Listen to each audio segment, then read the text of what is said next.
चुनाव अभी दूर हैं, लेकिन राजनीतिक बिसात बिछनी शुरू हो चुकी है। उत्तर प्रदेश की सत्ता का रास्ता संगठन से होकर गुजरता है और बीजेपी ने 2027 के महासंग्राम से पहले अपनी नई टीम मैदान में उतार दी है। सवाल यही है कि क्या ये टीम बीजेपी को फिर से सत्ता तक पहुंचाएगी या फिर विपक्ष इस बार खेल बदल देगा। नमस्कार, मैं हूं आपके साथ इंदिरा यादव। भारतीय जनता पार्टी ने उत्तर प्रदेश में अपने संगठनात्मक ढांचे में बड़ा बदलाव करते हुए नई प्रदेश टीम का ऐलान कर दिया है। 2027 के विधानसभा चुनाव को ध्यान में रखते हुए की गई इस कवायद को बीजेपी की दीर्घकालिक रणनीति का अहम हिस्सा माना जा रहा।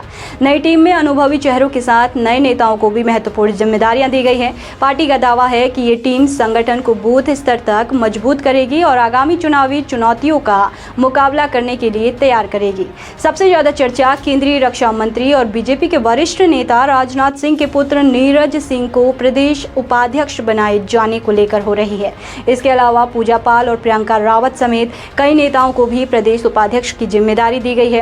पार्टी ने कुल 19 प्रदेश उपाध्यक्ष और 8 प्रदेश महामंत्रियों की नियुक्ति की है। वहीं दिनेश प्रताप सिंह को मुख्य प्रवक्ता, मनीष दीक्षित को प्रदेश मीडिया संयोजक और हिमांशु राज पंडित को सोशल मीडिया संयोजक बनाया गया है।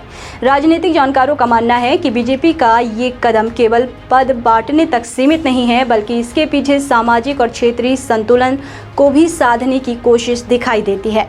उत्तर प्रदेश की राजनीति में जाति समीकरण हमेशा निर्णायक भूमिका निभाते रहे हैं। ऐसे में बीजेपी ने नई टीम में अलग अलग क्षेत्रों और सामाजिक वर्गों को प्रतिनिधित्व देकर स्पष्ट संकेत दिया है कि पार्टी 2027 की तैयारी अभी से शुरू कर चुकी है। अभी हाल ही में पार्टी ने उत्तर प्रदेश में संगठनात्मक स्तर पर कई बदलाव किए थे।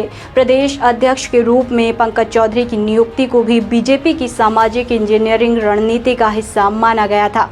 राजनीतिक विश्लेषकों का कहना है कि बीजेपी लगातार गैर यादव, पिछड़ा वर्ग, दलित और पारंपरिक समर्थक वर्गों को एक साथ जोड़ने की कोशिश कर रही, लेकिन क्या नई टीम बीजेपी के लिए चुनावी सफलता की गारंटी बन पाएगी? पिछले लोकसभा चुनाव में उत्तर प्रदेश में बीजेपी को अपेक्षित सफलता नहीं मिली थी। समाजवादी पार्टी और कांग्रेस गठबंधन ने कई सीटों पर मजबूत प्रदर्शन किया था।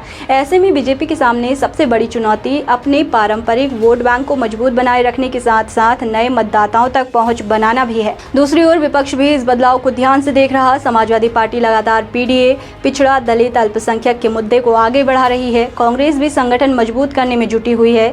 ऐसे में 2027 का मुकाबला केवल नेताओं का नहीं, बल्कि संगठन बनाम संगठन की लड़ाई बनता दिखाई दे रहा। राजनीतिक विश्लेषकों का कहना है कि उत्तर प्रदेश जैसे विशाल राज्य में चुनाव केवल बड़े नेताओं की लोकप्रियता से नहीं जीते जाते, बल्कि बूथ स्तर की मजबूती, कार्यकर्ताओं का मनोबल और संगठनात्मक समन्वय ही जीत का आधार बनती है।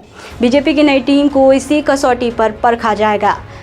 यदि यह टीम कार्यकर्ताओं और जनता के बीच मजबूत संवाद स्थापित करने में सफल रही तो पार्टी को लाभ मिल सकता है। हालांकि विपक्ष इसे अलग नजरिए से देख रहा है। विपक्षी दलों का कहना है कि केवल संगठन में बदलाव कर देने से जनता के मुद्दे खत्म नहीं हो जाते। बेरोजगारी, महंगाई, किसानों की समस्याएं और स्थानीय विकास जैसे मुद्दे 2027 के चुनाव में अहम भूमिका निभाएंगे। इसीलिए असली परीक्षा चुनावी मैदान में होगी। फिलहाल इतना तय है कि उत्तर प्रदेश की राजनीति में मिशन 2027 की शुरुआत हो चुकी है। बीजेपी ने अपनी नई टीम के जरिए संदेश दिया है कि वो चुनावी तैयारी में कोई कमी नहीं छोड़ना चाहती, लेकिन